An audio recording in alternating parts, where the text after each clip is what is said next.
Today we discuss an important equation called Legendre identity.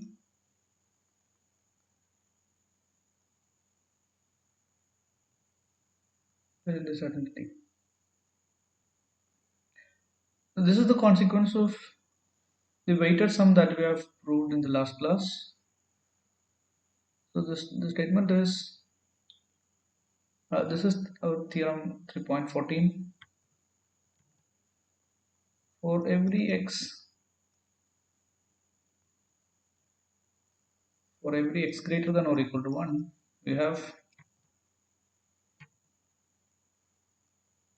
integral part of x factorial equal to product p less than or equal to x p to the power alpha, where alpha of p is summation m equal to 1 to infinity integral part of x by p raised to m.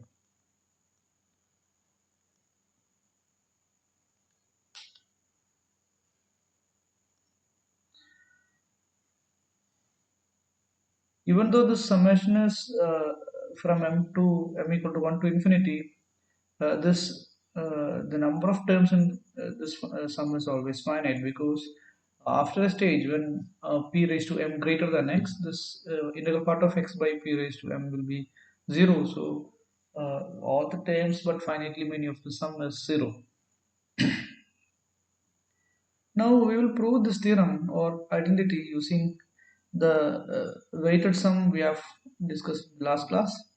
I'll write it as log x factorial, integral part of x factorial equal to summation n less than or equal to x lambda of n integral part of x by n. Okay, this is what we have proved in the last lecture. So this is equal to, we know that the lambda of n is always, what is the definition of lambda of n? Lambda of n is equal to log p if n is equal to p raised to alpha for any alpha, p raised to a, I'll write it as a, otherwise 0.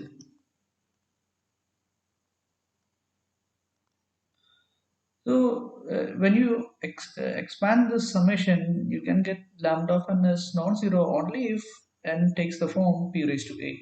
So we need not worry about those n which is not of the form p raised to a. So if we choose a p1 first, then p1 square, p2 square, p1 cube, etc., then you consider another prime number p2, p2 square, p2 cube, etc., then p3, p3 square. These are the only values which gives non-zero values for this lambda of n. Okay? So if you fix a p, an arbitrary p, you need to consider p, p square, p cube, and so on. Okay? So the sum can be written as for all this value we have lambda of the corresponding values are, here we have log p, for p square we have the same log p, for pq we have the same one log p, etc. All the images of these p square, pq under this lambda is nothing but log p. So we can write this as sigma p less than or equal to x sigma m equal to 1 to infinity. This will be log p integral part of x by p raised to m. Okay. So this is equal to sigma p less than or equal to x log p summation m equal to 1 to infinity integral part of x by p raised to n. So if you replace this quantity by alpha of p, so you can write it as sigma p less than or equal to x alpha of p into log p. By taking uh, exponential on both sides, we can get integral of x factorial is equal to e to the power this. Okay, e to the power summation p less than or equal to x alpha of p log p. So that can be written as e to the power summation log of p raised to alpha. Okay, so this is the product p less than or equal to x p raised to alpha. Okay. So this is what we call Lachente's identity. Next, we will analyze the asymptotic property of log x factorial. This is the next theorem. For this, we will use, we have already proved that this is a summation n less than or equal to x lambda of n del part of x by n. So we'll prove this as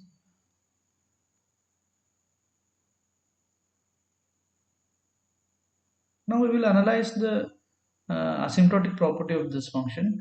The left side we can write it as sigma n less than or equal to x log n. Okay, that is log 1 plus log 2 plus etc. log integral part of x. That is nothing but log of 1 into 2 into 3 into etc. integral part of x. That is nothing but log of integral part of x factorial. So if we have this on the right side, we can apply the Euler summation formula for this. Okay? So this is equal to log 1 plus summation 1 less than n less than or equal to x log n. Since this log 1 is 0, that is equal to summation 1 less than n less than or equal to x log n. Here we use Euler summation formula.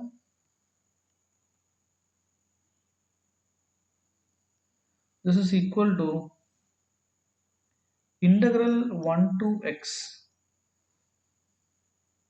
log t dt plus integral 1 to x derivative of t minus integral part of t into derivative of log t. Derivative of log t is 1 by t, so this is divided by t dt minus x minus integral part of x into log x. Okay, this is Euler summation formula. That is, when you integrate this, you can get t log t minus t from 1 to x, and this we can write it as integral 1 to x of 1 by t dt, and this can be written as O of log x because this is O of 1, so O of 1 and log x is O of log x. So that is equal to, this is x log x minus x minus, if you put 1 here you will get minus 1. Okay, log 1 is 0, so this will be minus 1, so minus of minus 1 will be plus 1, and this can be written as, this is O of 1 by t, then this can be written as O of integral 1 to x 1 by t dt plus O of log x. This is equal to x log x minus x plus this can be written as integral of 1 by t is log t, so this is log x minus 1. Okay? So this is O of log x minus 1, and this whole quantity can be written as O of log x. So O of log x plus O of log x is again O of log x. Okay? So this is the asymptotic formula for this log x factorial, or this. Both are the same asymptotic formula, that is equal to x log x minus x plus O of log x. Now you have theorem 3.16. This is a consequence of the asymptotic formula we just proved. That is, for this is theorem 3.16, for the value x greater than or equal to 2, we have summation p less than or equal to x,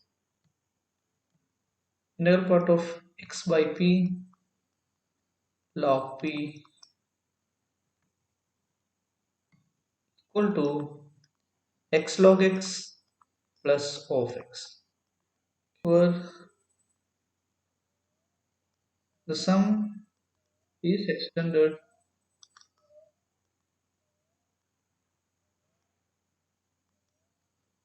over all primes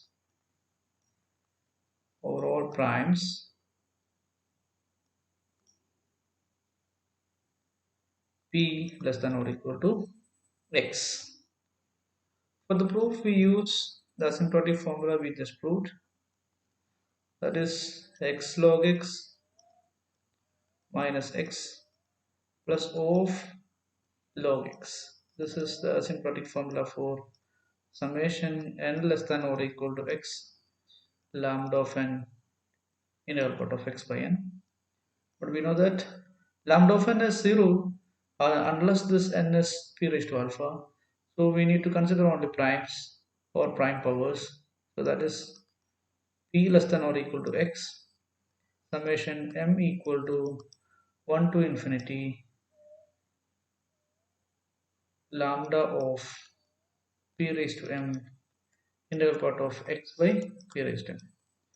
But we know that even though there are infinitely many terms, a finite except a finite number of terms are 0. So because this p raised to m is always less than or equal to x, otherwise you can get this term as 0, so you need not worry about those terms. So we can say that this contains only a finite number of sum, so that can be written as, that is equal to summation p less than or equal to x. We split the second sum as, for m equal to 1 we have lambda of p integral part of x by p plus summation m equal to 2 to infinity with p raised to m less than or equal to x lambda of p raised to m integral part of x by p raised to m. Now you split the summation. This will be equal to sigma p less than or equal to x lambda of p is log p into integral part of x by p plus summation p less than or equal to x, this sum summation m equal to 2 to infinity p raised to m is less than or equal to x. This lambda of p raised to m is again log p into x by p raised to m. And we'll prove that this term is of log x. Okay.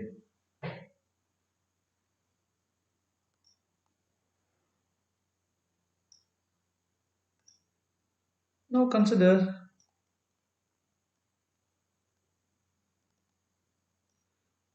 this sum, second sum. Okay.